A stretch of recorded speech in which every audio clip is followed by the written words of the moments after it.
Have you ever wondered if it's actually possible to build wealth in a super hot real estate market? When I talk super hot, I mean sellers are selling fast, they're selling for over asking, and there's very little inventory. Well, if you've asked that question, then you're listening to the right show.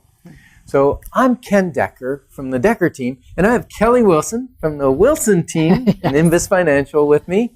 And we're excited to be with you and welcome you to another episode of the Inside Track, where we share tools, techniques, and thoughts that we all need. We all deserve, you, me, everyone, to turn your house into a home where our families thrive and we live the best life possible.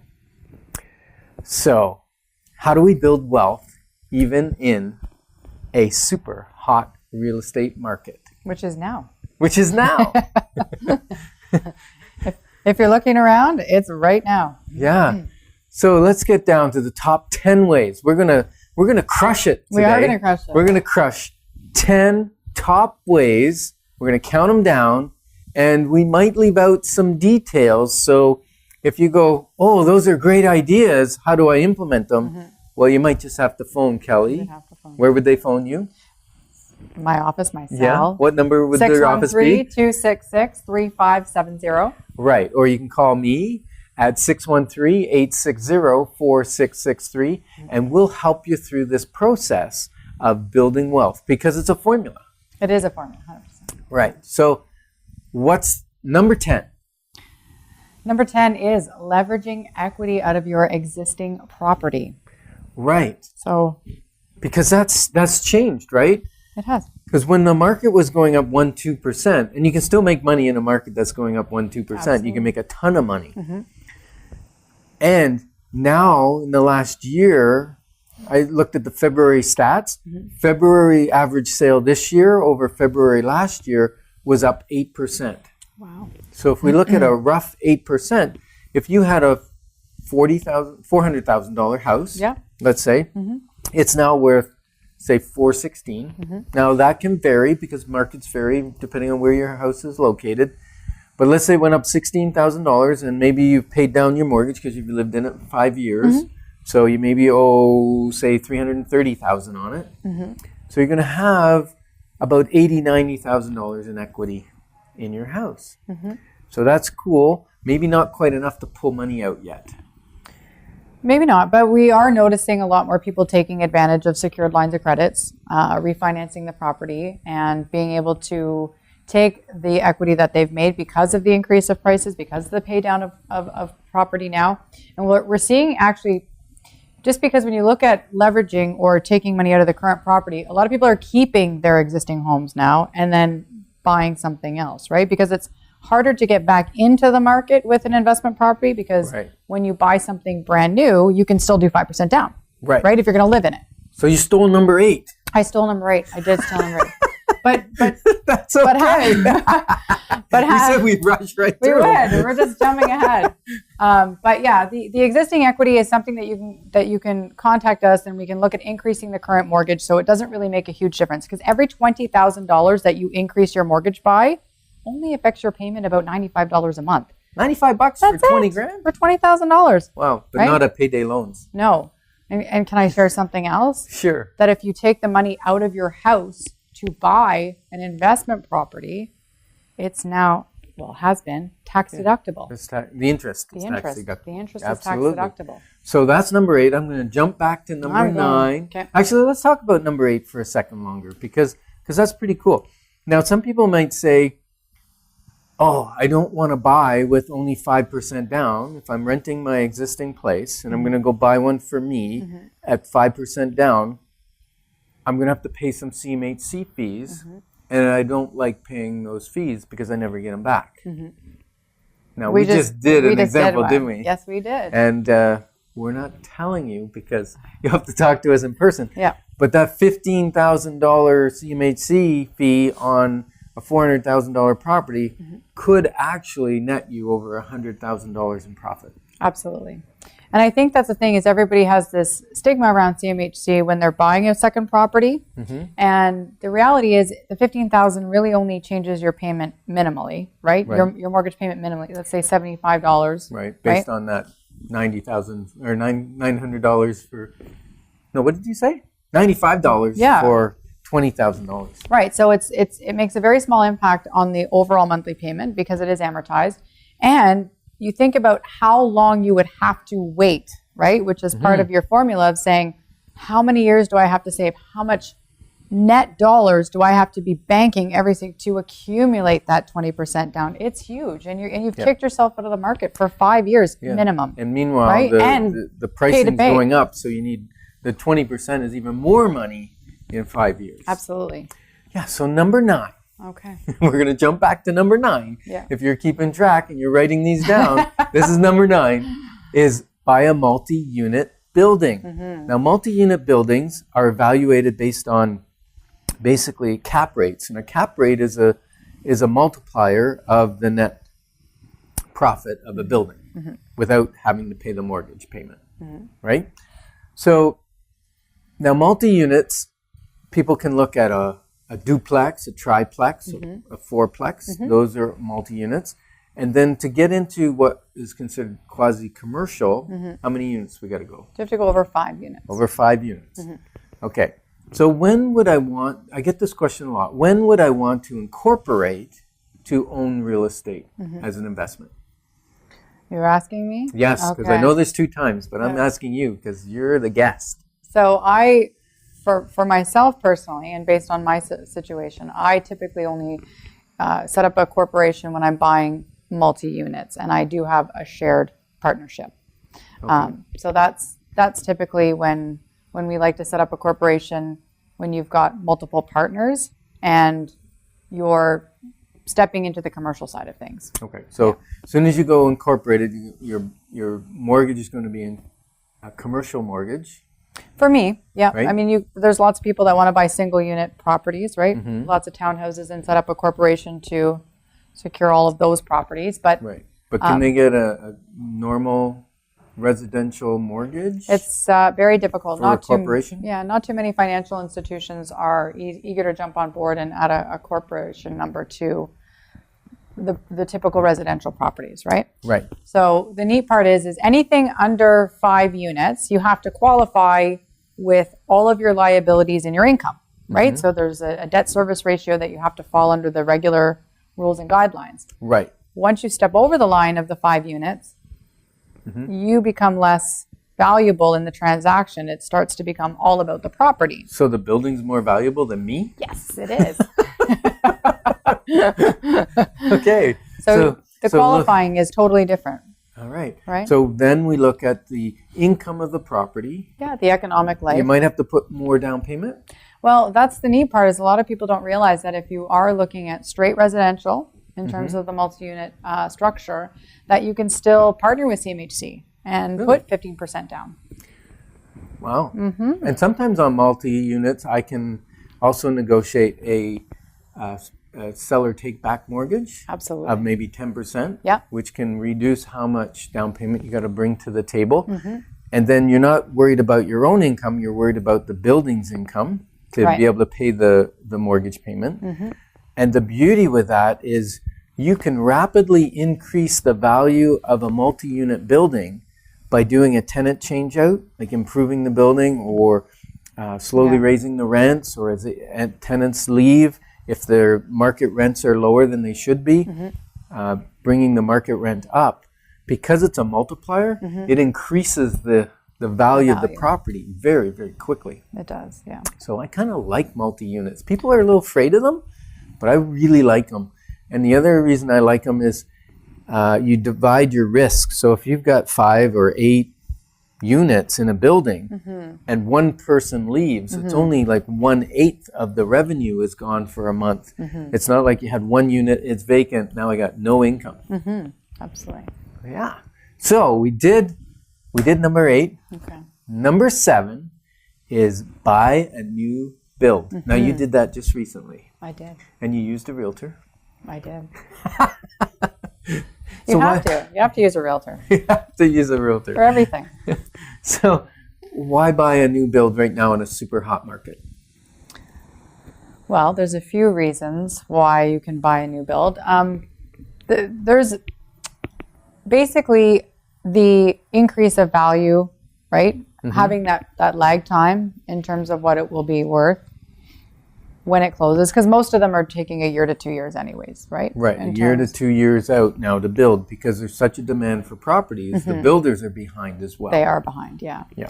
And I also think it's a good way to start putting some additional money away, right? That you can get in with the initial deposit on the property and then have the additional time to create some more savings in the interim. Right. So typically, are they like 5%, 5%, 5%, or what Every builder's different. You Everyone's can put as little as 5% down, and then some require 10%. So it just depends who the builder is and where you're buying. I think they'll give you some leeway too. If you say my mortgage is going to be a 5% down mortgage, then they're not going to require you to put more than 5% down, because they know you won't have it. You can't have it. And if they do, you get it back. So that's another big question that we get too, right? Is that if you really only want to stick with the 5% down, and you have to put a 10% deposit, so you've borrowed or put it on a line of credit, right, to get it done, you'll get that back on closing. Right. Okay. Wonderful. What's number 6? Number 6, loan out money on first and seconds. This is my favorite. Now, you can't see Kelly's smile on the radio, but she's grinning ear to ear. Yeah. She likes loaning out money. You were saying before the show that you're doing more private lending as a mortgage broker. Past 6 months than I've probably done in about 20 years. Really? 20 years? It's incredible. You don't look old enough to have been in the business for 20 years, Thank Kelly. you. I'm not.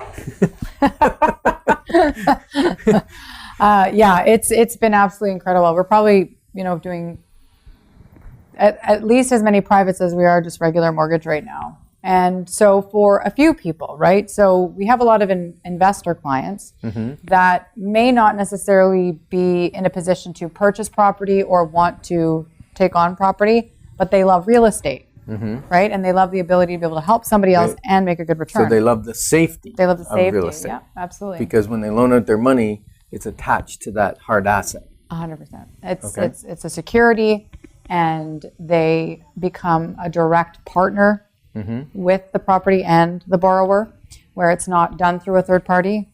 They get to have full control of their funds, right? So it's important to look at different ways to, I guess, mitigate risk, and that's where having a broker would allow you to do that and underwrite that, as opposed to just maybe lending it to somebody you don't know enough about, or hearing a story you don't really know what the exit strategy is, right? Right. So what kind of safety valves do you kind of look at for your people that are loaning money through you on real estate? So any investor that I know personally, as opposed to a corporation or a certain MIC, if the loan to value is good, and let me tell you, this stress test has really, really impacted, and I think that's why we see such an influx, right, of private funds. Money, 'cause people can't buy. Right, and it's limiting self-employed, right? It's limiting non-traditional income sources, and it's basically being able to sort of, it's not that it's jumping through hoops, but if you can't borrow from your own financial institution, right, private money is anywhere from 6 to, let's say, 15%, right? Ooh, 15%. Yeah, it can get as high as 15%. But again, if your credit cards are sitting at 30 or 25, 15's a bargain. 15's a bargain, right? And there's lots of people out there with credit card balances. You see it. You see the applications all the time. Absolutely. And so we see a lot of not making sense lending on a daily basis with the financial institutions. And to me, I think private money is the best thing that ever happened. So when you say not making sense lending, you mean they're not lending when it makes sense for them to lend? Absolutely. Okay. Yeah. When you're looking and going, I don't understand. This person has so much equity in their home. They've never missed payments. They've got excellent credit. And you can't lend them a penny more than what you've already done based on maybe a non-traditional income or maybe the deductions they've created for themselves or what have you. So What looks good on my end is somebody who has built a lot of equity in the property. So I typically like security that has a lot of equity. Location is another one. It has to be something that can sell within 3 to 4 months. So a saleable property. We typically like to see that there is an exit strategy, whether it be 1 to 3 years. So we really mitigate the files and look at how is this person going to pay us back, right? And if it seems a bit risky or not within my comfort zone, then we typically have lots of institutions that will assist with that, right? Okay. And they charge a bit higher fees. Yeah. So if you're thinking, hey, I've got some money, and it could be even RSP money, right? That's sitting there in the markets that is volatile or hasn't been making anything for you. You could swing some over to Kelly and somewhere between 8 and 15%, depending on the file and what the risk factor is. I guess the more risky it is, the higher the interest rate. And whether it's a first, that'll be a lower interest rate. If it's a second mortgage, meaning you're in second place if something goes wrong. The 2 we closed last week, just to give you a prime example, was a property was evaluated about $3 million, and the first mortgage was at $900,000 with a very good interest rate, and they wanted to take out about $600,000 because they wanted to inject some further money into the building because they had 5 more units that they wanted to complete, and the building is beautiful, probably one of the most beautiful buildings I had seen, but they couldn't get the funds, and we're at under 50%. Value of the property. Under 50%. Right. And the clients are So they needed a second. They needed a second. So the investor's making 9% Ooh, that's annually. Good. That's good. It is good. Right? And the borrowers get to do all of the work that they wanted to do. Right? And it makes sense for them. Right. And once the building's done, then they can do a refinance and then pay off that investment. Right. So it's a short. Yeah. 6 months, year, 6 months, whatever. a year, 2 years. Okay. Yeah, So that's the kind of thing where you, and then you just roll your money into another good project like that. Yeah. Very cool. Yeah. All right. So that was number 6. Number 5. I love this one because people come to me all the time and say, I want a property that cash flows. And I'll say, Why? Okay. Kelly says, why? No, I don't ask why. Why actually creates some pushback. Yeah. I understand why they want positive cash flow because it feels good. You don't have to cut a check each month. You're actually making money. It's building a little slush fund for a repair here or there or whatever. Yeah. But generally that takes a little more down payment in this market to buy it that it's got positive cash flow. And when I run the numbers, even if you have to stroke a check for $100, $200, $300 a month, if you look at focus on the return, the return is huge. And you worked out an example. I think you posted it on Instagram. So how would they look you up on Instagram if they wanted to see that example? Kelly Willson Mortgages. Okay.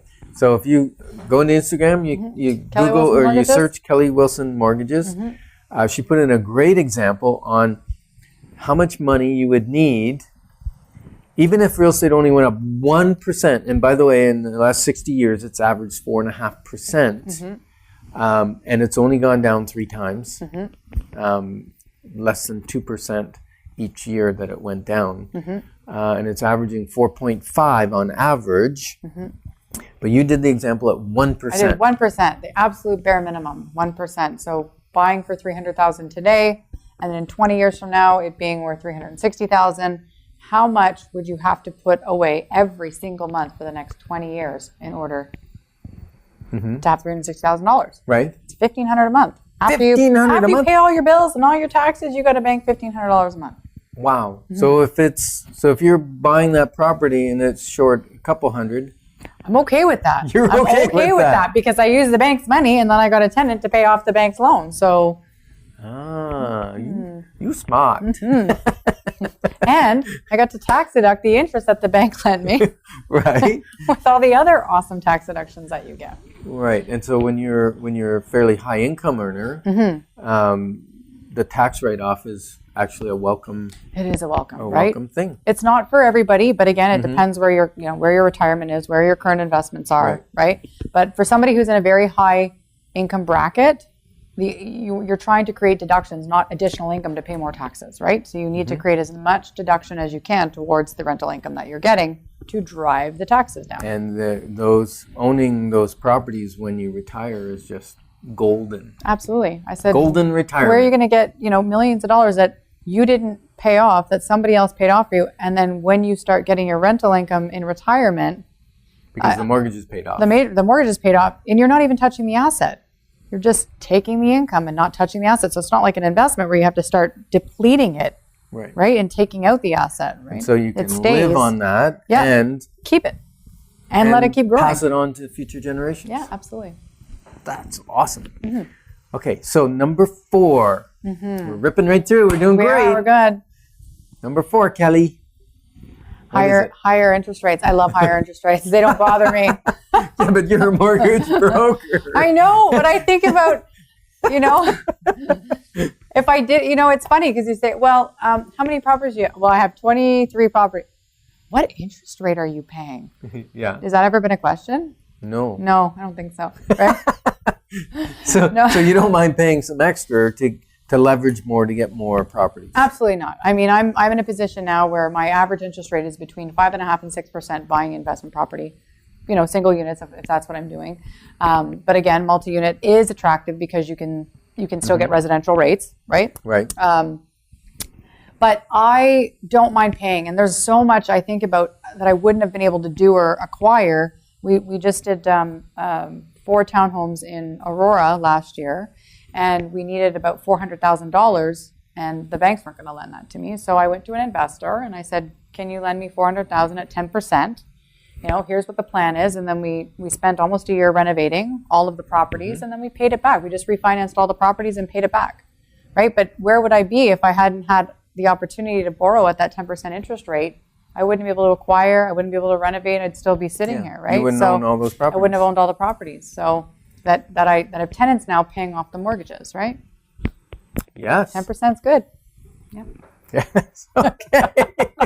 Interest rate is okay. All right. Don't be afraid. Oh, number 3. I got to tax deduct it too. I forgot to tell you. Oh, yes, you got to tax deduct it. I which did. You don't like paying taxes. No, so I do. you'll pay your fair share, but not your unfair share, right? Not my unfair share. Right. What they'll allow me to. Number 3 is prearrange a tenant, or watch out for the pitfall of inheriting tenants. Now, sometimes it's okay. Like in a multi-unit, you want to inherit tenants because you don't want it to be totally vacant. No, that doesn't look good to the banks. No, the banks don't want to loan on that, right? No, they don't. Even if it's freshly renovated and everything, it needs cash flow. It needs money coming in. So prearranging a tenant is what I do when we're buying a single property or duplex maybe, that we're going to put tenants in it right at closing. So how do we do that? We write clauses in the offer that allow us to show it to prospective tenants before it closes. Because if you buy a property that you're planning on renting out and then you don't put it on the rental market until you actually close on it, it could be a couple months before you have a tenant in it, and you've wasted that money basically. Yeah. So how great is that? You close on it. We usually do a week or so before the end of the month. Gives us time to clean it, paint it if we need to, and our tenant moves in the first of the month, and we've only had it vacant for how long? A week. And the beauty is your mortgage is paid in arrears, and the rent's paid in advance. Right. So you just got an extra couple $1,000. So you get your money before your mortgage is even due. So that's awesome. And number 2, increase the rent. Increase the rent. So why would we do that? Because if I got a good tenant, I hear this all the time. I have a good tenant, I don't want to raise the rent. And I'm probably one of those people. I love good people. and what happens in 10 years when you haven't raised the rent, and now they're getting the rent for $1,500 a month, and it's rent hard. Is worth $2,200. I know, like what's right now, right? Yeah, I mean, right now the rents have. I have someone that we increased. just rented their property for them, and we'd rented it for them 2 years earlier, and it was rented at $1,500 a month, and we just rented it at $1,750 a month. and their mortgage hasn't gone up. They're paying the same thing. They had a 5-year mortgage when they did this, and it's a beautiful thing for them because now they have an extra $250 a month in cash flow that wasn't there before. So they can either pay their mortgage down faster or bank it for future renovations or shingles or whatever might be coming up. Yeah, it's just good to keep up with the rate of inflation, right? Yep. The allowable amount Yes. within the landlord-tenant. Yeah, act. and this year it's 1.8%, I believe. 1.8%. And it doesn't sound like a lot, but when it's compounded, Over 1.8, time. 1.8, 1.8, or 2, or whatever it is, 1.5, it varies based on the government indication. Yeah. And You can offer other incentives, a gift card at Christmas. I know right. we have one tenant, we bring him a ham. That's Here's your That's a incentive new for one. staying. Here's your ham. Here's a ham. There you go. I didn't cook it. That- There's your ham. That's or is it already pre-cooked? It's pre-cooked. Okay, Hams are good. usually pre-cooked. Or smoked, I guess. Smoked, yes. And that may sound coy, but your relationship with your tenant is important because they're beautiful people. They maybe don't have the resources to own or haven't been able Or to they want save to. the money or they don't want to own. And that's okay. It's not for everybody. Home ownership is not for everyone. Definitely. Right? So what's number one? Be fast. Be fast. Just do it. Get your pre-approval, talk to your broker, and be able to move fast. Right, but you got to be ready to move fast. You do. You have to have if you all move your ducks in fast order. without being ready, that's not good. No, you have to get all your ducks in order. Ducks. Yeah.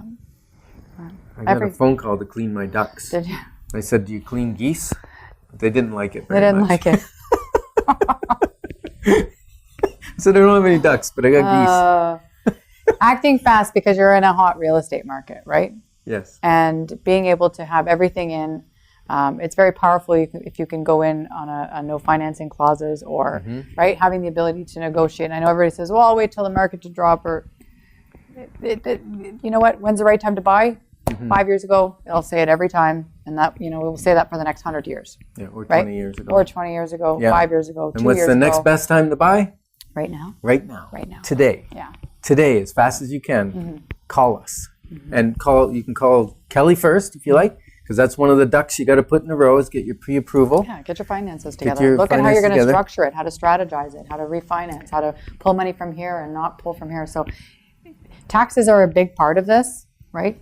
So it's important to have everything, the whole picture, not just grab some money where you think it should come and then go buy something, right? Because there could be way more beneficial ways to be Right. leveraging and utilizing, right? Right. Yeah. So I've got a great quote for this show. Okay. It's if you want something different than what you've had, then it just might require you doing something that you haven't done. So we're excited to be your partners as we're moving forward together. We've got this.